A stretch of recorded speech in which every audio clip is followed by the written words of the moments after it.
Assalamualaikum. It's your boy Brother Big, and this is another episode of The Big Talk. What's good, y'all?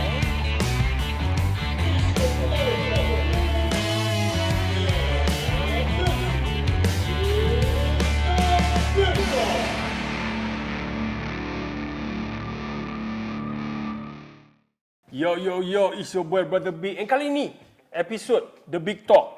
Macam biasa, aku nak sembang topik yang aku rasa tengah seronok, hangat diperkatakan dalam orang kata scene music in overall. Sebab sekarang tengah rancak guys, aku tengok band-band, performers, solo artis, tak kira lah muzik berat ke, indie ke, hip hop ke, or other genres in general, tengah rancak, bergiat main show. Yang aku notice lah, paling kita aktif ni maybe for the last 2-3 months, maybe start April, May, before Raya, after Raya, and leading to the months coming ni, Jun dan Julai ni.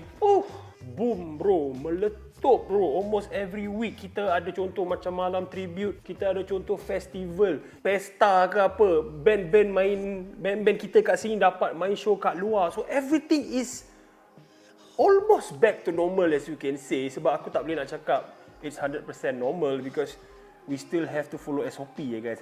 SOP jangan lupa tau. Kita masih lagi dalam that, but we're not gonna talk about that. If so, maybe episode lain. Sebab aku bukan pakar, aku bukan doktor, aku bukan KKM.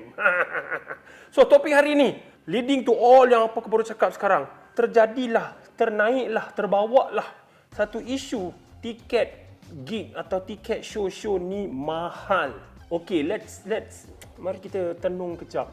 Mahal What is your budget? What is your number? And kenapa dia mahal? Aku kat sini sedikit sebanyak nak try and explain of what I know and what maybe you need to know, that all these prices, segala harga ni naik ke, turun ke, murah ke, mahal ke, ada sebab dia. Ini explanation pada aku tau. You got anything to say? You know what to do. Ini dunia teknologi.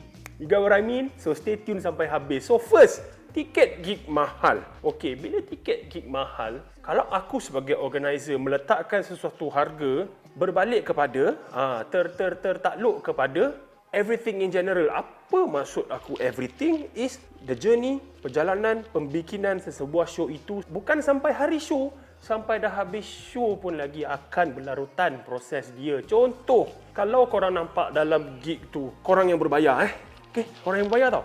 First korang masuk, korang kalau dari jauh korang nampak, contoh kalau gig biasa, kalau dari jauh kau dah nampak pintu masuk venue. Kalau kau pergi festival, kau dah nampak kemah dari jauh. First thing in your mind, kita boleh terfikir kalau nampak tu dari jauh pun, lawa lah kemah tu, cantik gila kemah. Korang terfikir tak, kemah tu jadi macam mana? Siapa yang buat kemah tu?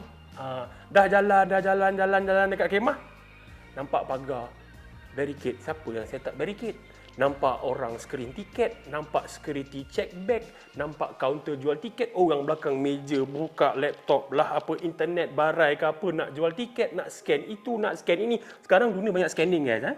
Ingat tu, dunia banyak scanning. Ini mereka yang baru frontliner ni dinamakan kru. Kru, C-R-E-W atau K-R-E-W. Kita main kamus sikit hari ni, tapi saya bukan Oxford tau guys, bukan Dewan Bahasa dan Pustaka juga. So kru, to have crews all over your show, kita perlu, kena, in some Malay kasar sikit, kena ada peruntukan. Bila ada peruntukan, kita nak kena spread. Kita tak boleh expect 1-2 orang untuk jaga satu outdoor festival. Satu gig pun seorang 2 tak boleh jaga guys. Trust me. So kru-kru dia terbagilah daripada apa yang aku dah bagi brief tadi. Soundman yang ada kat show tu pun kru guys. Jangan nak pintas. Everyone involved is crew. Tapi nama department dia masing-masing. Team lighting pun mahal. Semua everything to make the show good, happening for you guys. Kan? So kru ni semua, bila peruntukan dah diperuntukkan oleh organizer, the man on top, the man in charge, dia kena buka, or maybe write on a piece of paper or Excel ke apa, breakdown. Dia mesti breakdown. Berapa ringgit logistik dapat? Berapa ringgit lighting dapat? Berapa ringgit security dapat? Security pun, kalau aku nak sentuh daripada personal experience, security ada macam-macam level. Level jaga pintu tu, pada aku pun penting sebab back check, body check. Kita tak nak apa-apa yang membahaya masuk show. Dekat pentas pula, kita nak memastikan ketenteraman, keamanan crowd dan band. Kita tak nak ada crowd terlampau kasar, kita tak nak ada crowd sesak nafas, kena tekan ke apa. Kita tak nak ada crowd merokok ke apa, and substance yang diharamkan ke berlaku di tengah-tengah crowd tu. Kan kita tak nak crowd berkasar dengan band. Tahulah kau fanatik tapi jangan nak tarik vokalis tu turun. Macam tu, macam-macam. Okay, so everything else and everything crew peruntukan breakdown, insyaAllah everyone must be happy, ataupun organizer itu akan cuba untuk membuat kru-kru ni happy. Tapi obviously korang punya happiness pun penting. But tak ada dia orang ni, susah nak buat korang happy. Itu salah satu sebab. Okay, bila peruntukan tu semua di-breakdownkan, ada ke ayat di-breakdownkan? Okay, di-breakdownkan salah satu dalam peruntukan. Going on with peruntukan. Barang-barang yang nak guna pun confirm banyak guys. Are you telling me as a musician, bila kau dipilih untuk perform, sebuah band itu ataupun any performer, at one point of time, you learn, you develop your music knowledge and what not, your skills. Akan ada satu level tu kemungkinan not yet for you or not now. There comes a time where akan wujudnya dalam korang punya wishlist tag rider. Itu kalau dah a different level lah. But kita kat bawah pun kena belajar, kena tahu. So barang-barang yang nak guna pun banyak and it's not cheap guys. Bukan murah kan. Tolak tepilah kalau kita panggil band luar punya tag rider, okay. Memang everything demanded high end punya. Tapi kita kat sini pun, locally pun, kita nak local pun enjoy and give the best out of both worlds. Fans nak enjoy, bands nak perform, meet in the middle, 50-50, we are all happy. Performance cun, penghayatan pun cun. So barang-barang tu pun peranan yang penting. Mungkin ada yang kata, the equipment doesn't make you, but it doesn't hurt to not be kedekut. I'm not gonna touch that lah. Ini dah macam nak pergi ke track lain lah. But let's stay on the barang-barang. In terms of kenapa tiket gig mahal. Peruntukan yang kedua ni, dia beri kepada barang-barang. Pun nak kena organizer, nak kena breakdown. Tadi kat sini sebelah kru. Dia pecah lagi satu akar pergi sini barang-barang. Okay? So, peruntukan juga untuk seterusnya. I'm not sure how many of you are aware that it never is easy. I should have said it in the beginning, but it is not easy. Nak start apa-apa pun, when you want to own a venue pun, duit terlibat. Okay, sewa ke, beli ke, paperwork, berjumpa dengan apa orang kata association yang sepatutnya. So bila nak buat gig, kena ada permit. Bila kena ada permit itu, siapa nak pergi? Kita jumpalah orang-orang yang ala-ala majlis pemandaran ni. Going to see them, as far as I know, it's not easy. Roommate dia punya proses. Roommate. You know what roommate? Bukan roommate sebilik. Roommate, R-U-M-I-T. It's hard. It's a hard process. Benda ni, I personally believe that audience tak selalu nampak. Tetapi, kalau tak selalu nampak, tak salah kalau kita ambil tahu. And kalau tak tahu, and I hope I'm telling you right now to further educate you. That's what I'm all about. Alright?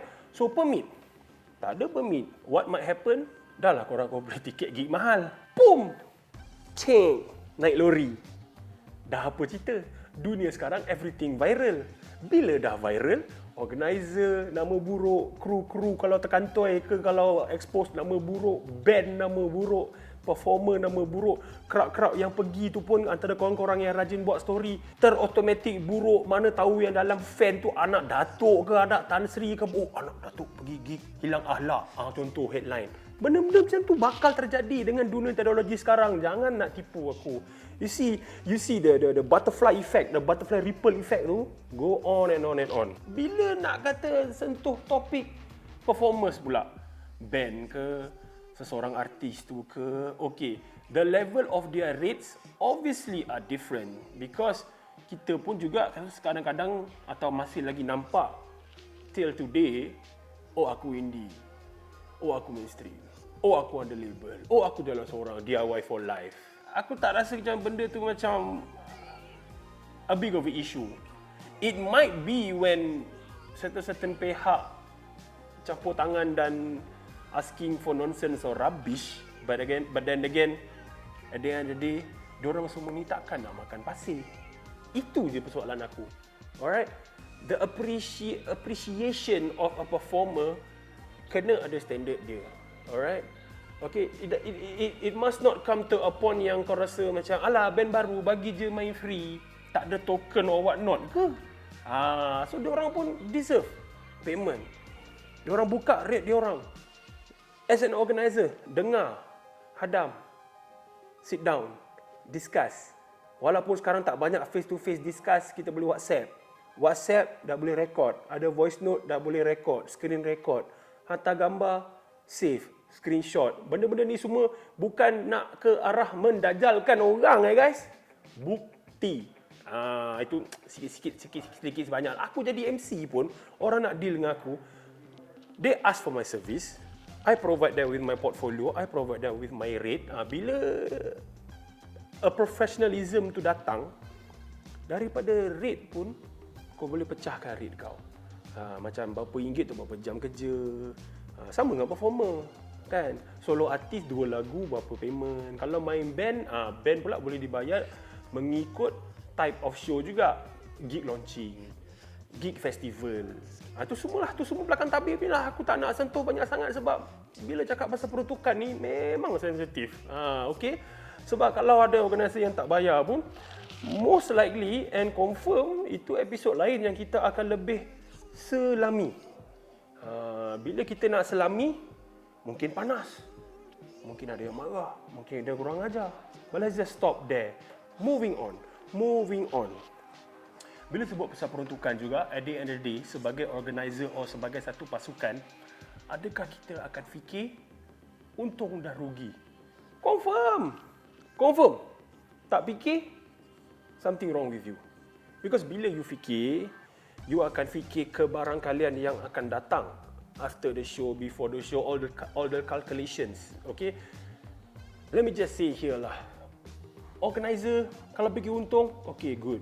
Kalau fikir untung tak dapat end product yang dia nak, kita boleh-boleh pun janji break even.